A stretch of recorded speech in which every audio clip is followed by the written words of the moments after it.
to introduce our guest properly. Thank you. Thank you very much, Dr. Dushote. On behalf of the Guild, I want to welcome each and every one of us to today's meeting. In particular, I would like to welcome our chair, Dr. Mobolaji Lawal, and all the other ESCO members of the Guild. Today, we are going to be served a special dish. I'm sure we all understand that as pediatricians, when we look at the eyes, the first thing we consider is their pallor, or we're looking at signs of raised intracranial pressure. But today, we'll get to learn a lot more about the eye as it relates to children. So without wasting much time, I will hand over to Dr. Dushote to introduce our guests, and then we can start the lecture.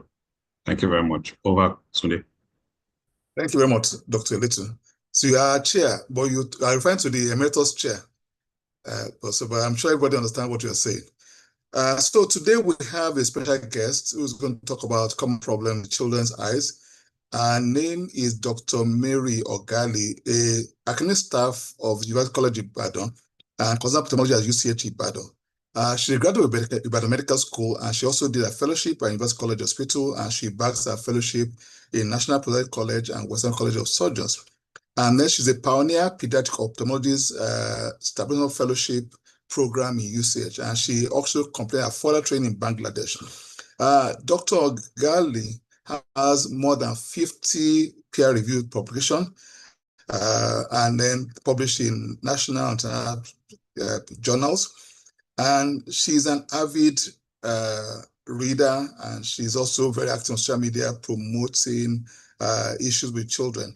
I must say to you, she also has a master's degree in global health, and her PhD is focused on access to eye care for children. So this is, we can say she's an ophthalmologist in pediatric skin because she's actually passionate about children like us. So I'll yield to Dr. Mary Ugalahi to go for it. Thank you. Good afternoon, sir. Good afternoon, distinguished ladies and gentlemen. My name is Mary Ugalahi, as has been introduced. And yeah, I always claim I'm a pediatrician, although I work more in the aspect of eye care. But since I work with children, I can confidently say I'm a pediatrician. Let me put this on PowerPoint.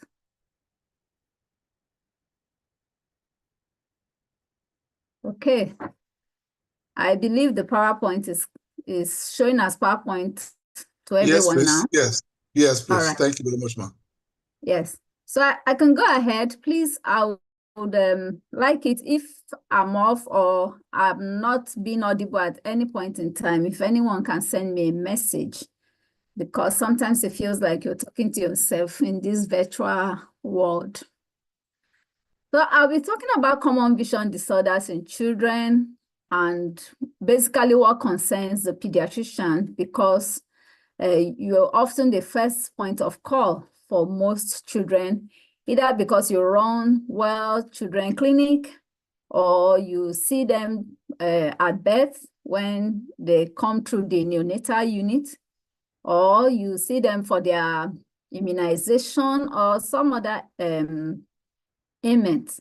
So most often you are the first point of call for children. And several studies have shown that most children who pass through the pediatrician on their way to the ophthalmologist, they usually get a head start, unlike those who do not pass through the pediatrician and pass through other routes. So it's just a refresher course for us to know the things we should be looking out for and why they are important. So we all agree that children are bundles of growing organs. Everything is growing, and this includes vision. So briefly, we'll just remind ourselves about vision development in children. When a child is born, the visual apparatus is immature, and they have to develop vision to attain the adult vision as they grow. So from different things are happening. They are either the length, the size of the globe is usually small, and as the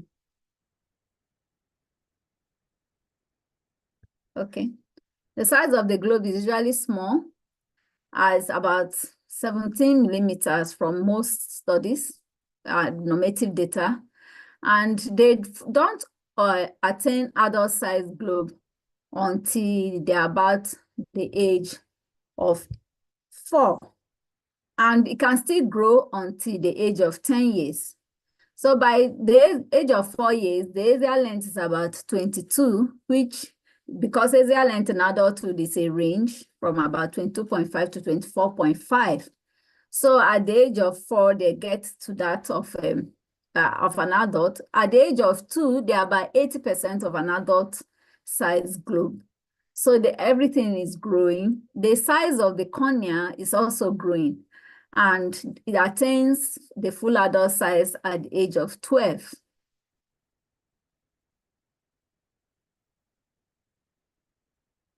The binocular single vision is also developing, and they will not attain that until they are about 4, 3. So most things are attained about the age of 4 years old. The most critical period is the 0 to 3 months of life. And so anything that interrupts vision development at that period has to be addressed quickly.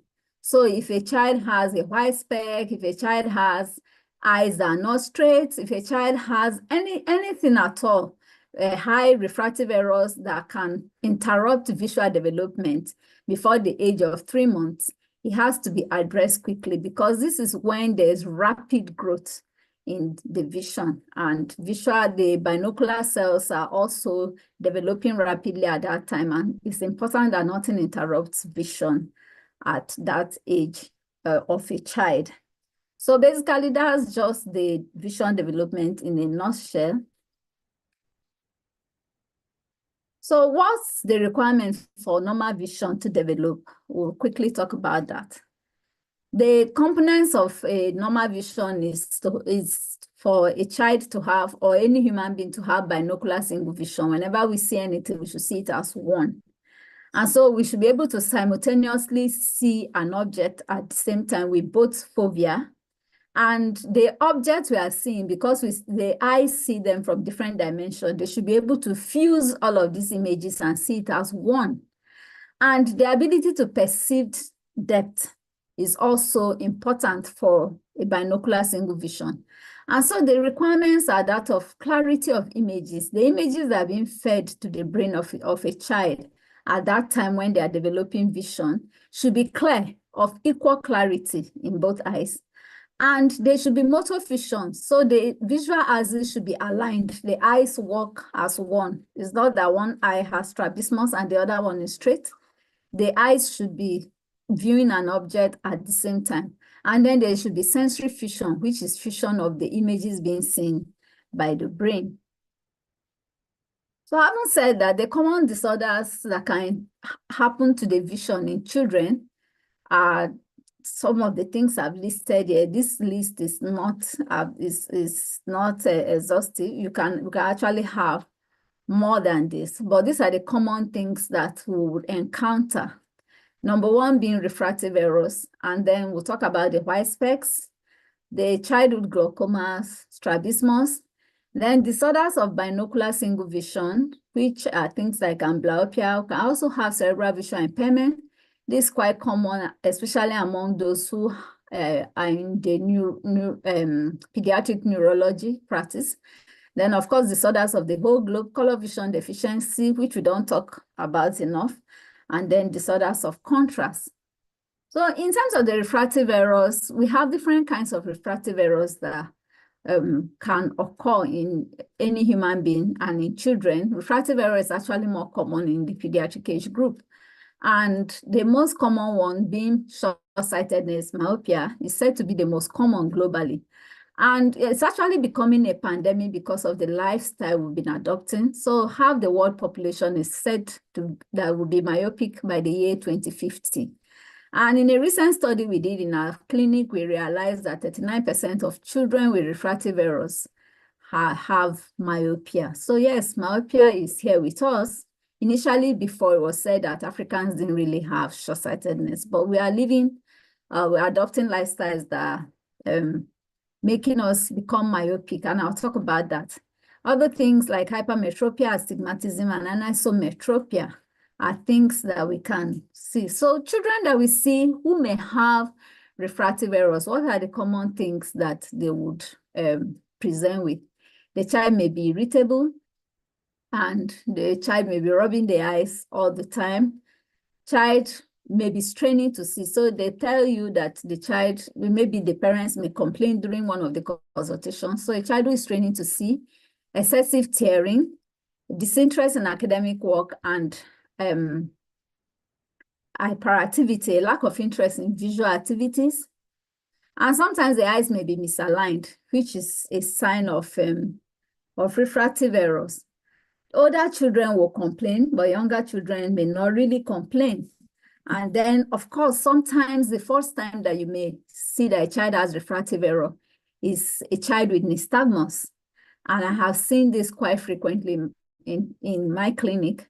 Children with very high plus errors present a bit late, and already they have nystagmus, which is a sign of refractive error. So we'll talk about myopia, which is something that should concern us because it's something we can actually intervene as pediatricians.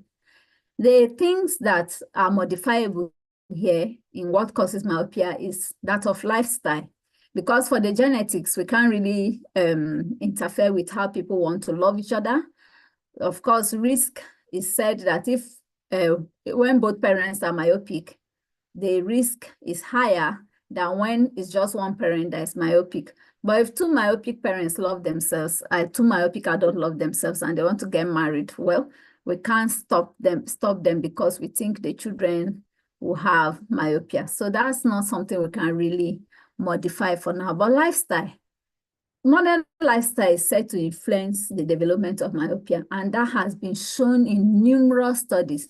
In fact, in countries in Asia, like Taiwan, where they embraced a lot of education, children were going to school before sun up, and they don't come home until sundown.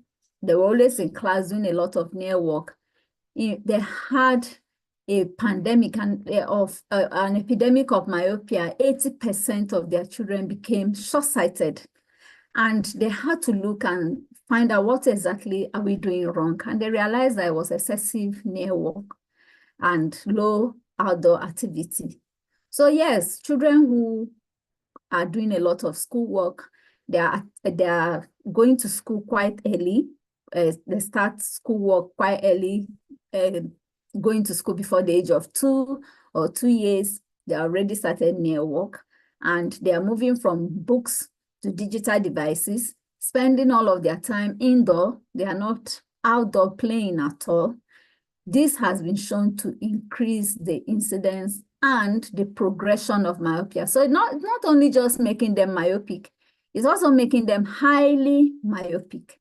So they have myopia earlier than they should, and they progress rapidly up to the extent that they have pathologic myopia. So these are the things that we are seeing in clinic now in Nigeria too.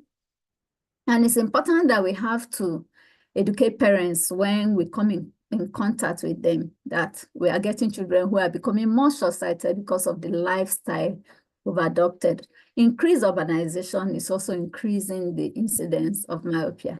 And I think it's important that we don't get to where the other developed countries got to, because we don't have the public health intervention to interrupt this.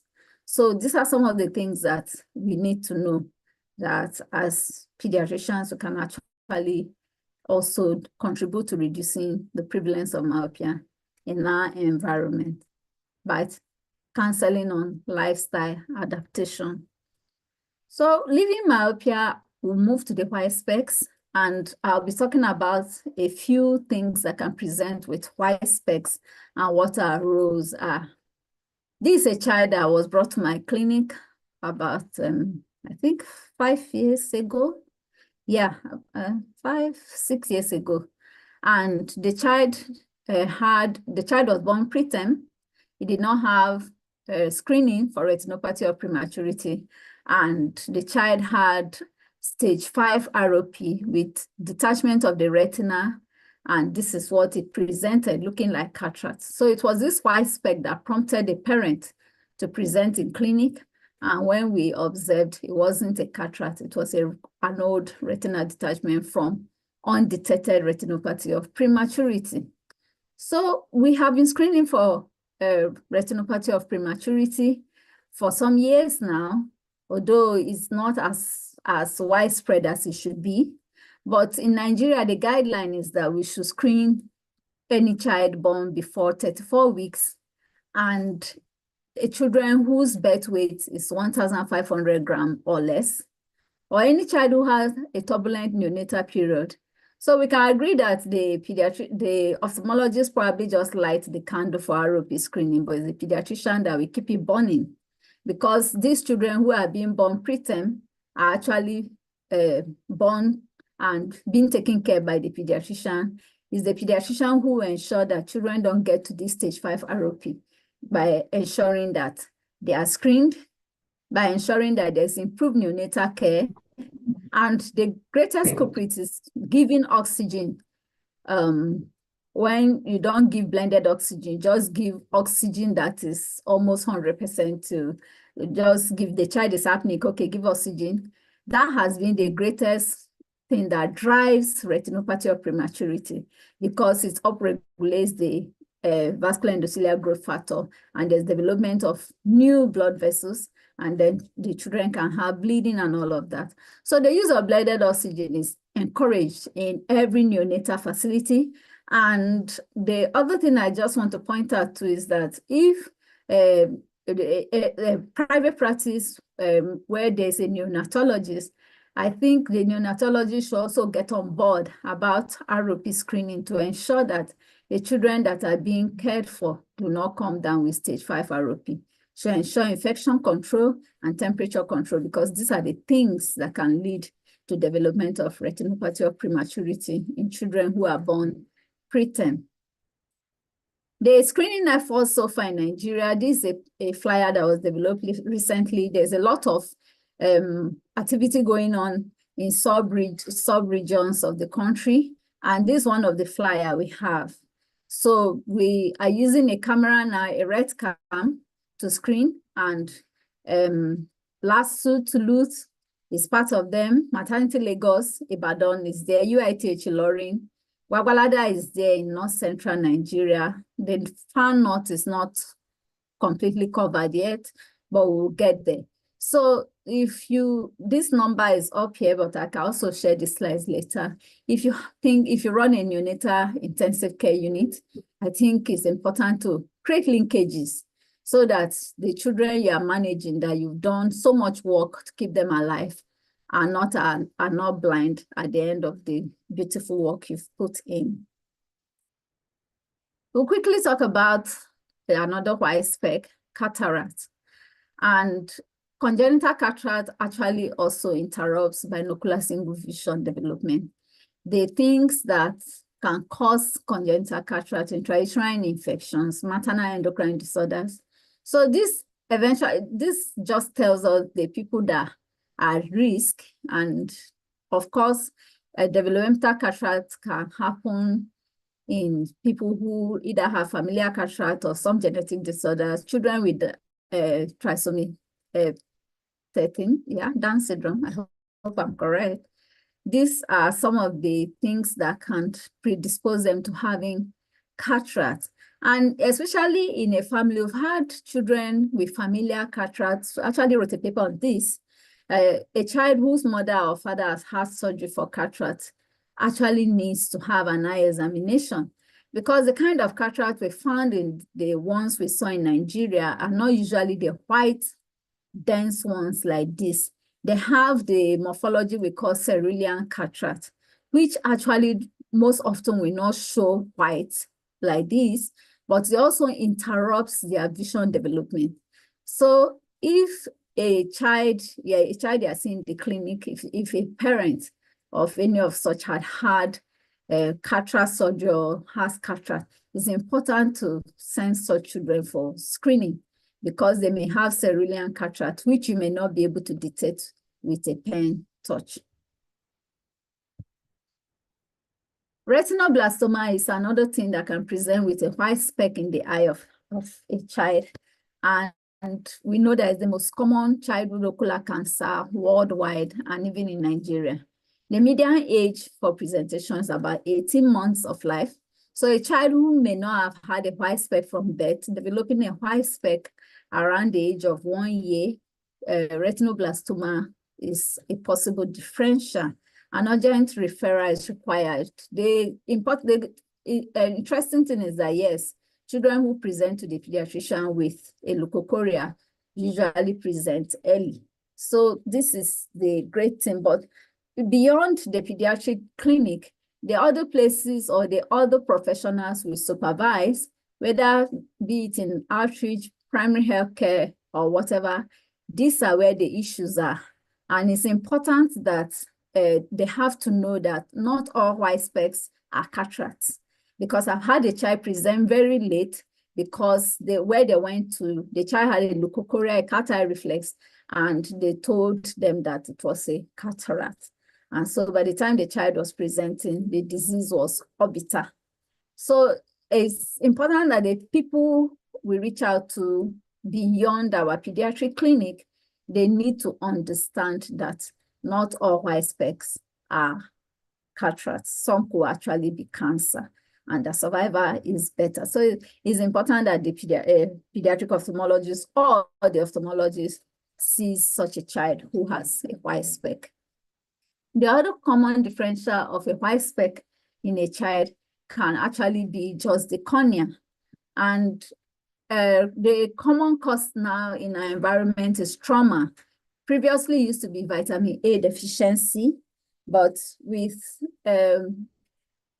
better coverage of vitamin A supplements and immunization, we haven't been seeing much of children with measles keratopathy. They are getting quite rare, and that is a very good thing. And that's actually a win for all the work that the pediatricians have been doing in Nigeria. So what we are seeing more now is trauma. The other one is infectious keratitis. So infection from other things, they are the ones presenting with this kind of corneal scars now. And other things which are not so common, intrauterine infection or corneal dystrophy. These two has the ability to interrupt visual development, especially if the child is below the age of 8 years, and so requires urgent intervention to see what can be done. So if it's possible to have a transplant, yes, we can have a transplant. And sometimes for us, we are able to refer, we have linkages with outside, with overseas, and we're able to refer for cornea transplants. So that's that. So the white specks impact on vision. What we have learned so far in our environment, there is delay in care. And the delay in care is not only with presentation. Sometimes they get into the health facility and the health facility still delays them further, either because of inappropriate referral, or they have to, they inappropriate in the sense that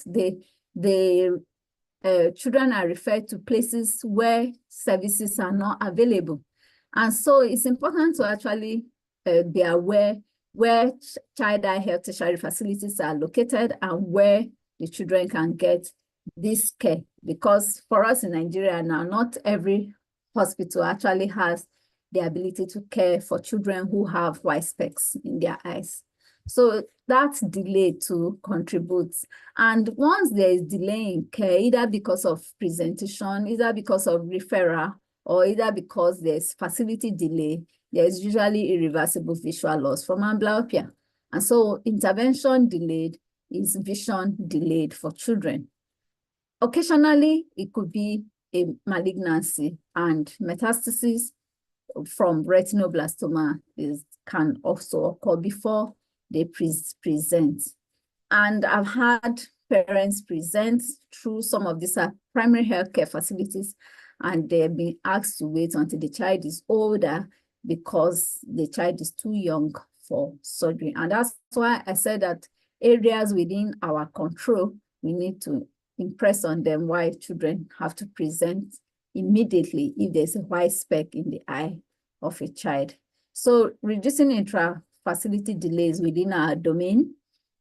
And we often have to collaborate with pediatricians to assess the child for fitness for surgery and all of that. And so these are some of the areas that actually need prompt intervention to ensure that the child gets the care as they should. Screening programs should be established as much as possible, and there should be collaborative efforts to ensure that we can actually screen for retinopathy of prematurity, especially where artificial insemination is being highly practiced.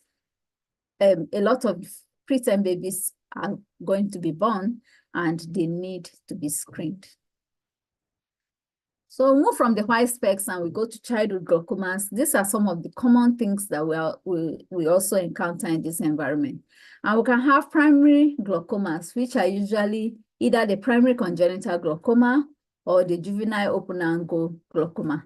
The primary congenital glaucoma doesn't hide because it's going to present with the typical cloudy cornea, expansion of the globe, if not detected early. Unfortunately, the juvenile open angle glaucoma usually would hide. And these are the ones that present a bit late because the child doesn't feel any pain and the eyes don't show any signs. The thing about them is that usually they will have a family history of a blind parent or a blind uncle or someone who is blind. And so the family history, I know that there's a lot on our plate when we are taking a family history, but if family history of blindness is something that can be taught and added to the general history taking, so when attending to a child and the history is asked, is there anybody blind in the family? And if there's a family history of blindness, then it's worth looking out for, because most of the children who have juvenile open angle glaucoma, majority of them come to us with the late stage of the disease because there is no sign, there is no pain, there is nothing. The only thing which is usually positive is that there's a family history of either glaucoma or a family history of blindness. And then when you examine the child, you discover that the pressure is very high. And they usually present with very high intraocular pressures, very, very high. And that's why the damage is so rapid in them. The secondary glaucomas, usually these are within our domain. They are usually associated with other ocular anomalies and either trauma or they have all those other Axenfeld Regler's disease or stuff that usually the patient will present early because they'll be having glare, they'll be having pain, they'll be having discomfort. So these ones are usually things that we catch early, but the JOAGs, the juvenile open angle glaucomas, are the ones that we haven't fine-tuned the way to find how to get them. So family history, that singular history of blindness in a family is something worth asking all the family people to screen, because it's possible that it was glaucoma that made that individual to go blind. Misaligned eyes, strabismus, is also something that we see commonly, and this is one reason why there can be vision impairment in a child. So it could either be because the child has a refractive error, especially when the eye is misaligned, there's an inward deviation of the eye. Usually such children may have high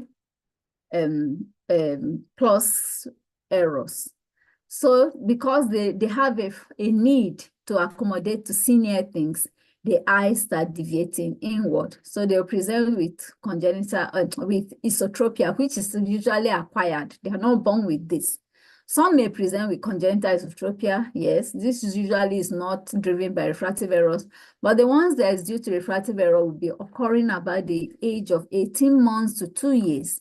So sometimes the parents will see that the child is squinting. Sometimes the squint is not there, especially if the child is trying to read or look at near work, the eye squints. But if the child is doing some other things, they may not notice this squint. So this is sometimes often due to refractive errors. Sometimes it may be partially refractive. So there's a refractive component to it, and there may be a non-refractive component to it. And then some are just completely non-refractive. It can be an outward deviation, which like the intermittent exotropias, they usually start about the age of 5 years, and it is intermittent. Now, the most important thing about this, whether it's an esotropia or an exotropia, is that it interrupts binocular single vision. And so the child, if the child is still below 8 years, the child can lose stereo acuity just because the child is squinting. Because for every time that there's a deviation, there's vision, the child sort of, the word is escaping me. There's, sorry, maybe I just look for another English word to use. Suppression, yes. There's vision suppression. So the eye that is not looking straight, the vision there is suppressed. So if for many times in the day, the eye is not straight, there's always suppression. Because if there's no suppression of vision, the child will have double vision, and children can't tolerate double vision. So they will continuously suppress vision, and that leads to amblyopia and irreversible visual loss, or they will lose stereo acuity.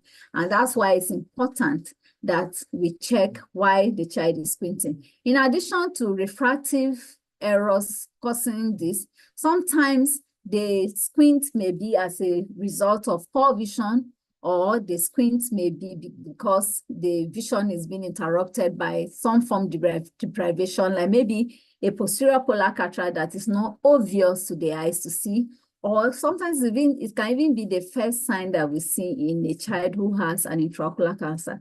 So misaligned eyes may not be cosmetically disturbing to the parents, but for us, it's important that such a child has an eye examination so that we rule out all the possible things that can be causing this misalignment of the eyes. And it's very important to see the child early and make the eyes straight as much as possible so that binocular single vision is not interrupted and the child does not lose stereo acuity. Once, even the developed stereo acuity can be lost if the child is not attended to early. The other disorders of binocular single vision, like amblyopia, I've already said it, either from form deprivation, like in a child who has cataract, or from strabismus in a child who has a misaligned eyes, or from very high refractive error because the image being fed to the brain is not clear, and so they can have suppression of their vision and have amblyopia. They can also have loss of stereo acuity, which is a disorder of binocular single vision, and occasionally abnormal retinal correspondence. This is not common.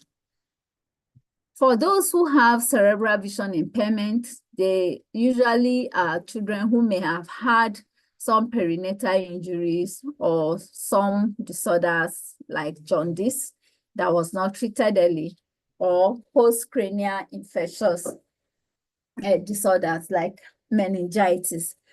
And occasionally, I've seen a few children who have had stroke, maybe from sickle cell disorder, presenting with cerebral vision impairment. And so usually the eyes appear normal, but the child can't see. And what can be done, most times we are not really able to take care of what is causing the problem, especially if it's something that has come from the brain. A visual evoked potential is something that can help us to see whether there's some vision improvement at all in the eye if the child is seeing anything. Most times we are limited with this in our environment because most centers don't have a visual potential. But what can we do? We usually would evaluate such children when they are referred to us, and we correct refractive errors if we find any. This helps them to actually see, to maximize the vision that is still residual in them. We can also do some vision stimulation. So we ask parents to use high contrast objects to help stimulate their vision, objects with light and all of that for vision stimulation. And sometimes we also observe that some children will just lose vision in one field, and the other field they can still see. So we try to maximize this residual field by telling parents or caregivers to present things to them in this field where they are seeing better. So this sometimes helps to develop whatever vision is still there. Some need rehabilitation, low vision, and all of that. So in children who have had some cerebral vision from any of those things I've listed, these are some of the possibilities that can be offered to them. And so it's still important that they see the ophthalmologist. And it's important to keep this at the back of our mind when we are caring for children who have such illness. Ocular injuries is something we need to talk about because it's becoming a common cause of unilateral blindness. And for pediatricians, maybe you are interfacing with schools or whichever occasion you are being called to talk. It's important to also see if we can talk about this ocular injuries, prevention of ocular injuries. And the reason why ocular injuries, where a child who loses vision from ocular injury in one eye is at a high risk of injury to the second eye. And so that already puts the child in a disadvantage. And the data we've obtained from Nigeria, we observe that blunt injuries are more common in our environment, either because of the objects they are playing with or the circumstance of the injuries. Usually where the sustained injury is either during unsupervised play and during corporal punishment, either at home or in school.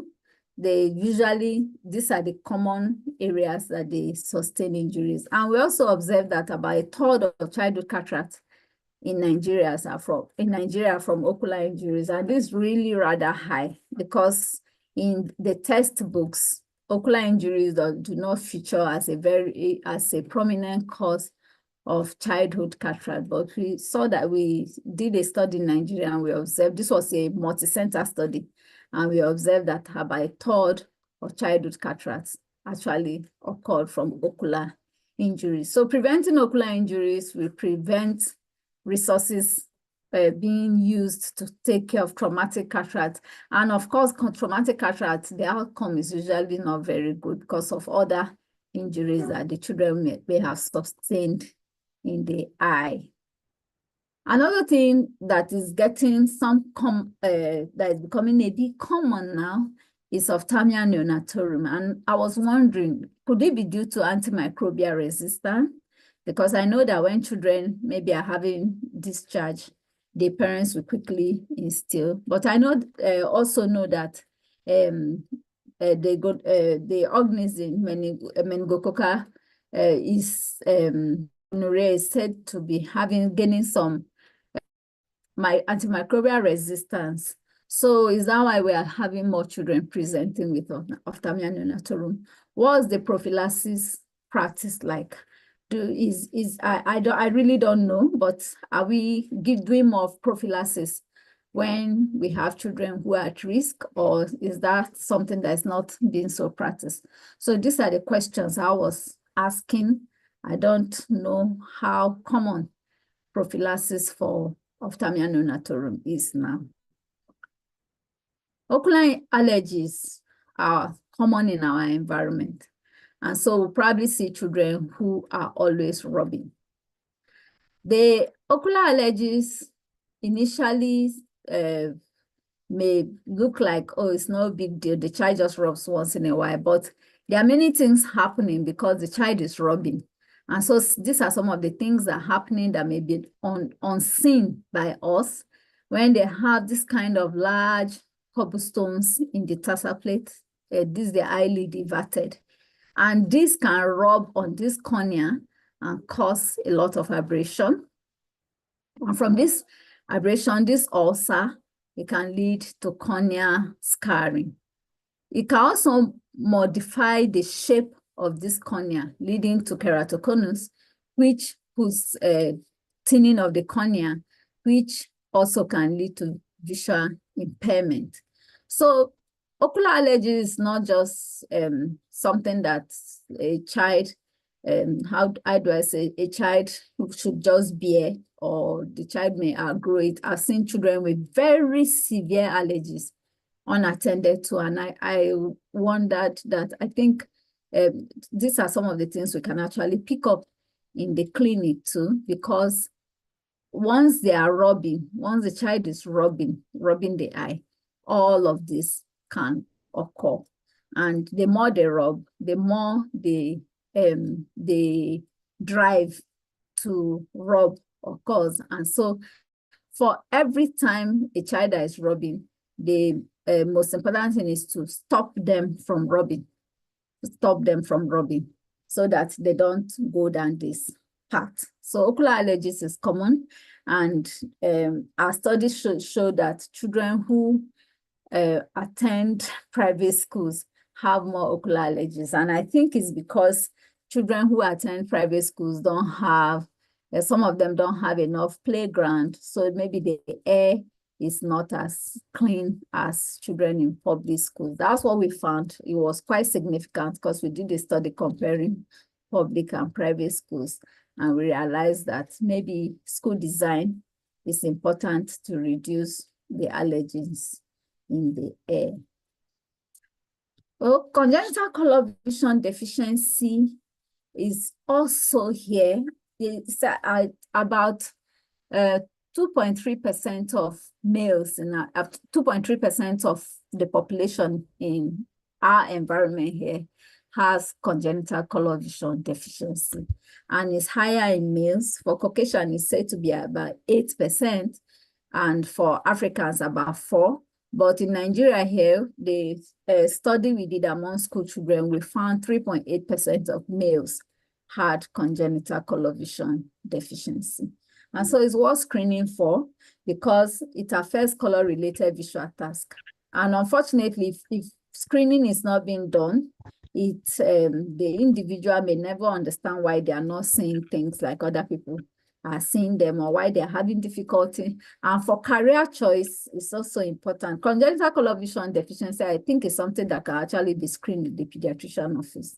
Once you can have an Ishara chart, and you're not too overwhelmed with all the other things you have to care about, I think this is something that doesn't really need an ophthalmologist to screen. So it's common in our environment. That's what I just need to point out. 3.8% of males is something that is not so rare. So this is an Ishara chart example that can be used in a child. This for a child who needs to trace, and this is a child who can read. And so we can use any of these plates to just check whether the child has congenital color vision deficiency or not. And it's the reason why I actually just brought it up is because the children some of them have learning challenges where they have congenital color vision deficiency. And if it's not screened for, then cannot, Disorders of the whole globe, we may come across this sustained from ocular injuries, and we can actually try to make the child look a bit the same by implanting a prosthetic eye. So in concluding, I will say that there are some compulsory vision screening that we need to do. And if a child with family history, I just pointed out two important things. Family history of blindness for juvenile open angle glaucoma, because those children usually will not have any sign of glaucoma until either they are incidentally picked up or they've lost vision in one eye. Most of the children I see in my clinic with juvenile open angle glaucoma, they come pretty late. And so a family history of glaucoma is very important to have a child go for screening, and also a family history of cataract in either a parent is also important to send for vision screening. Children who have albinism, we know that they also have problem with vision. And so such children should actually be wearing one form of spectacles or the other. So they need to be compulsorily screened. Children who have autoimmune disorders like juvenile idiopathic arthropathy, they should have a compulsory eye examination. Children who have collagen disorders, any of the Marfan's, Lansdowne's, any of those collagen disorders, if the child is presented to the pediatrician first, such a child must have a compulsory eye examination. And then, of course, those ones with syndromes, they should all be referred for an eye examination. Preterm birth. A child who is born before 34 weeks in Nigeria must compulsorily have a retinal examination so that we don't have a stage 5 ROP after we've gone through all the work. And this is where collaboration is very important between the pediatrician and the ophthalmologist.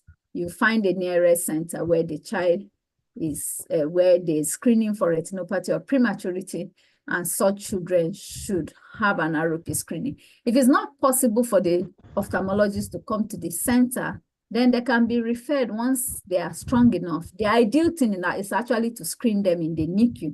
But if they cannot be screened in the NICU, then it's important to refer them as soon as possible to the nearest center where screening is ongoing so that they have some form of screening for ROP. And then those who have metabolic disorders also should have an eye exam. A child who has atopy or allergies from anything, or the child is rubbing, just an incidental finding that the child is always rubbing the eye, such a child needs to be seen so that those complications from rubbing of the eye is prevented. And neonatal and school vision screening is something all of us should be advocating for, because this is where children are, and this is where they can be picked if they have vision impairment. So finally, this is an education information leaflet that was designed by me and is for neonatal care. And so if we have some copies available now, if we have collaborators, we can produce more copies. And if you want to stock them in your practice, you can also contact me and see how we can go about getting them. So in conclusion, this is the vision development in humans we spoke about, and we all know that vision does not develop until develop fully until the age of 8 years, and 0 to 3 months is the critical period for vision development. Thank you very much for listening. I'm grateful. Thank you very much for this insightful lecture. If you don't mind, can you just show your face briefly? I can see your face. If you don't mind, just to see your face. Okay, thank you very much, ma. So if there are questions, you can put on the chat box or comments. You can just raise your hand digitally. I will recognize you, and then we can ask you a question. Comments or questions. Thank you very much. This is very insightful, and I believe we all learned a bit. So somebody's hand is up. Please, you can unmute and just ask your question. Thank you very much for this insightful presentation. Well discussed. I just want to talk about ophthalmology. As you're aware, in the Helping Babies Breathe and Essential Newborn Care, essential newborn care, erythromycin ointment is supposed to be put on every child. And for me, that's very disturbing when it comes to antimicrobial resistance. But it's something that's actually in the guidelines. And I think it's something that people should be talking about and saying no to it as pediatricians. I know that ophthalmology might be high up in the north, on different parts of the country, but I think it's important that this should be addressed and discussed as something that we should be alarmed about. Secondly, Talking about metabolic diseases, I think it's important cataracts. We should be working together with our ophthalmology counterparts in tune.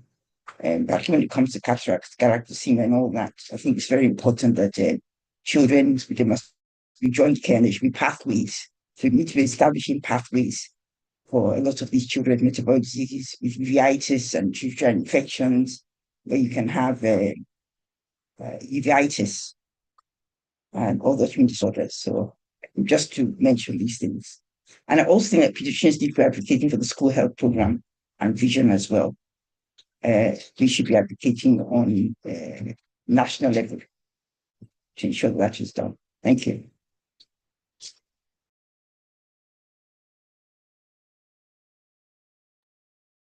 Thank you, Ma.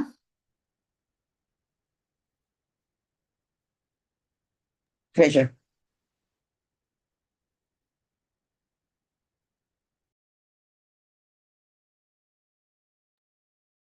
Professor Grange, please unmute and speak. Good Please afternoon. unmute and speaking. Thank you very much. Good morning here. I want to thank the presenter for this comprehensive outlook on children's eyes at birth. You know, the question that comes to mind first is, how many pediatric ophthalmologists do we have now? That's number one. The reason I'm asking is because I think the best solution to handling these children's eyes will be for them, the few of them, to train doctors and nurses, and so that they can identify all these problems and help to identify the problems. And I want to thank you for coming out with your chart. I believe that we should rally around and help you to produce more of them. Now, my second question is that when when we're taking history, we must assume that the parents or caregivers have applied something to the eyes. They used to apply all sorts of things, sometimes pepper, whatever, I don't know whether in your own inquiry you have come across the various eye drops, home eye drops that have been used. And then you must mount a very big program to dissuade them from using it. I'm thinking of a program that we had to mount up to stop people from using cow's urine so as to prevent cow's urine poisoning. The grandmothers and all that, they are all, they are so attracted to these babies, and they think that, whatever the babies have are just waiting for them to intervene. And they cannot interpret what the result is when they use all these things. So please take that very seriously. Then the congenital color blindness. Again, it can lead to a lot of problems in adulthood if not handled at that time. Imagine driving in the cities with the red, green, yellow, green, and all that, and the driver is colorblind. And I'm sure this has been the causes of some of the accidents that we have. But drivers are never tested to record, on their recognition of colors. So that's another application that we have to call attention to. I think I'll stop here. Thank you so much for Thank you very much, ma. enlightening program. Thank you. Thank you, ma. So you can respond to Prof's questions, and while after that, Dr. Kende can answer questions. Dr. Mary, please can. Okay, thank you very much, Prof. It's an honor to have you here, ma. On number of pediatric ophthalmologists, we are quite few in the country. I think we are less than 40. As of last count, we're about 35, but people retire and the training is not fast enough to replace. So roughly, we are below 40. And so that's one big challenge we have actually identified. We have a training program to actually train ophthalmologists who may just have an interest in pediatric care but don't want to go through the whole training 18 months to become a pediatric ophthalmologist, although that hasn't really yielded the kind of impact we want it yet.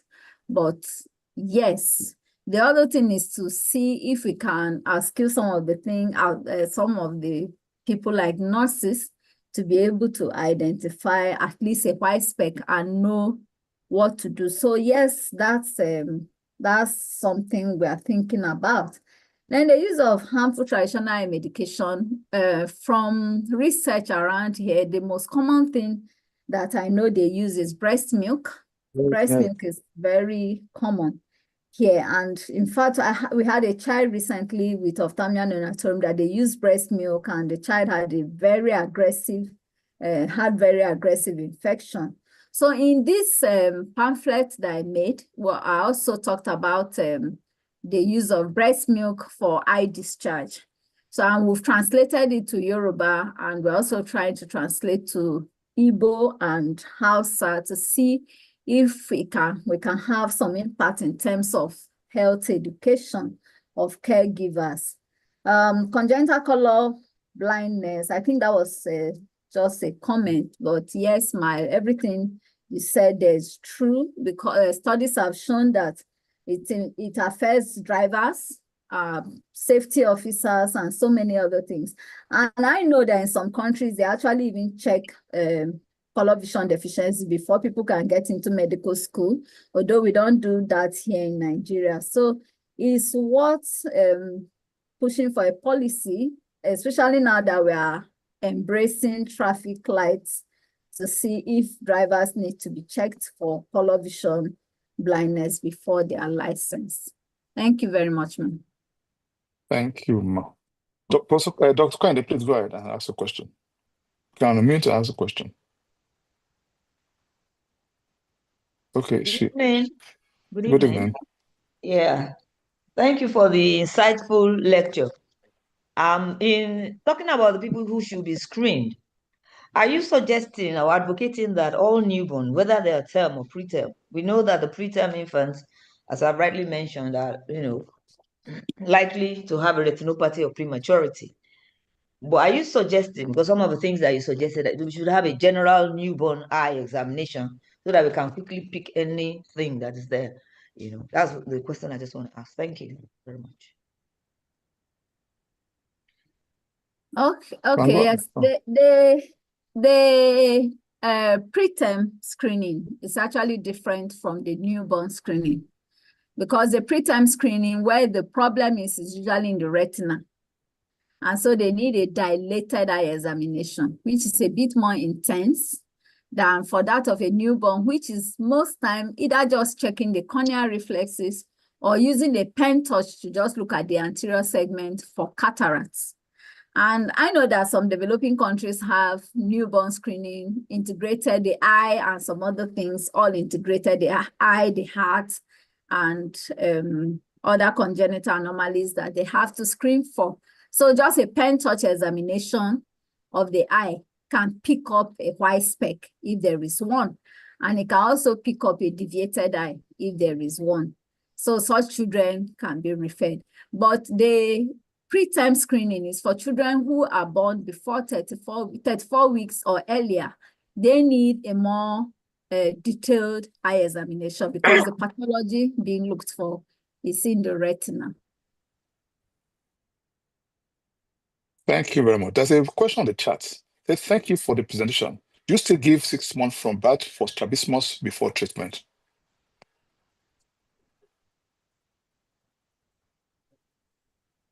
So that's the question from the chat. Do you still give 6 months from birth? Yeah. I've seen it.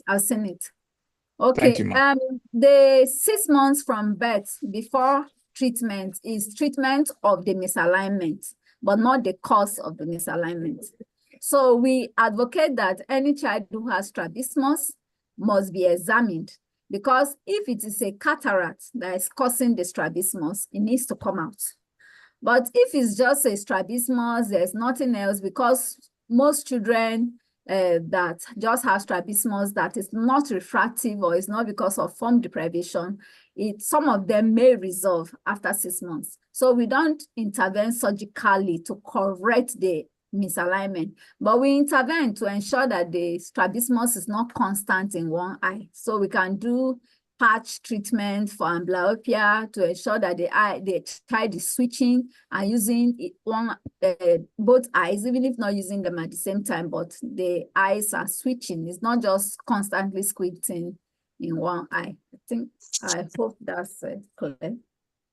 Thank you. There's a question on the chat that's not been popped up now. You can please look at it. At what age should the preterm be screened for ROP? Okay, thank you. I forgot to mention that. So the guideline is to screen them within the between 3 or 4th week of life, because that's when we expect to detect anything. So 3rd or 4th week of life. If the child, thank you very much.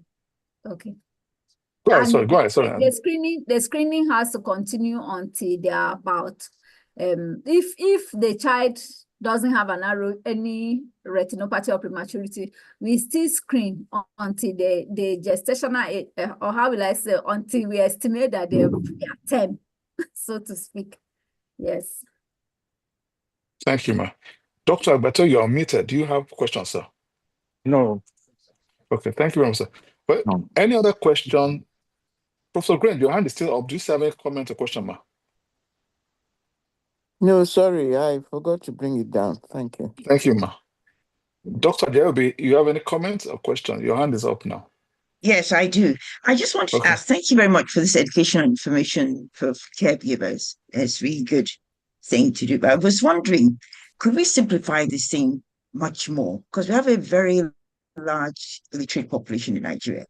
And perhaps just pictures with words that can be used in maybe the antenatal forums for mothers, or each contact. Because I think this is a very, very valuable tool, so that it can be used for public, even TV and all the rest, to actually pick up these things very early. So this is nice, but it only will catch a certain group of the population. So if I want just simplify it in pictures and get them know, so they can actually move fast. Thank you. Thank you for that comment, Dr. Jerobi.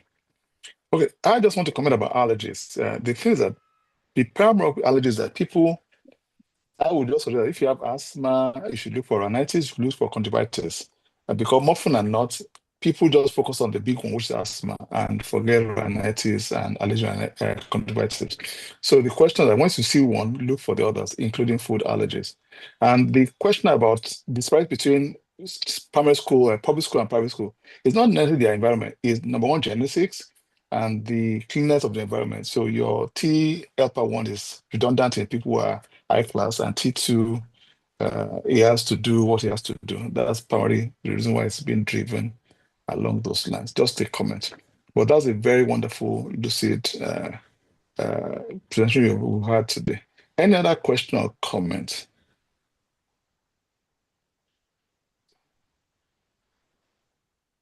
Well, this is just to yield to my chairman to give final words and to thank our There are two guests. comments in the chat room, if you will have a look. No, we've answered the question. The ones that are there, sir. Did we answer? Okay, okay. She's answered this question, yes. Okay. Thank you, sir. All right, thank you very much. On behalf of the Guild, I want to thank Dr. Ugalahi for her presentation today. I'm sure we've learned one or two things. For those of us who already know these things, this has served as a reminder for us. And want to say a big thank you for those who joined, particularly those who joined outside the country, Professor Grange, Professor Ofoe, I think Dr. Tari Biu, I saw it briefly as well. And also want to thank our Emeritus Chair, Dr. Mobalaji Lawal, for always being here to support us. So on behalf of the Guild, again, I say a big thank you to each and every one of you. And we hope to see you last Thursday of the month of November. Over to you, Tunde. I want to thank everybody for showing up today. And without you showing up, we'll have a very robust meeting that we've had. This we posted on our YouTube page after now. And then we're also looking at how to ensure you get your CMA points for attending this meeting. That we are working on. And so we're looking forward to another robust meeting on next week, and November rather. So we're thinking of something on infectious diseases, and we have a pediatric infectious disease specialist who will speak to us. And so we're looking forward to having you again. So enjoy the rest of your afternoon, and God bless. Thank you. Thank you very much. Thank you. God bless. Thank you. Thank Have a you so nice much. evening. Thank you.